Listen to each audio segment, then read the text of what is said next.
Welcome to Samba Samba. Enjoy the video. You start by enabling the mobile hotspot on your phone and noting the network name and password so you don't guess later. Once done, open Settings on the iPad and tap Wi-Fi. Make sure the toggle is on. You want clear signal, so move both devices closer if needed. This reduces pairing issues and speeds discovery.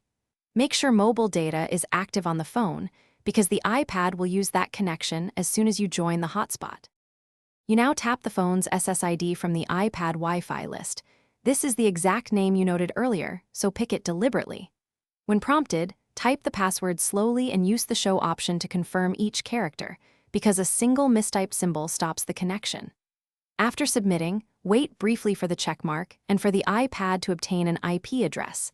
This tells you it can route traffic through the phone. If it stalls, toggle Wi-Fi off and on to finish by confirming internet access. Open Safari or revisit Settings, Wi-Fi, and look for the checkmark next to the SSID. If pages don't load, first toggle the hotspot off and on, and verify mobile data is active on the phone. Simple restarts often clear routing issues. If that fails, forget the network on the iPad and rejoin with the correct password, because cached credentials or changed passwords are the most common causes of failure. Thanks for watching. Consider subscribing if we helped you.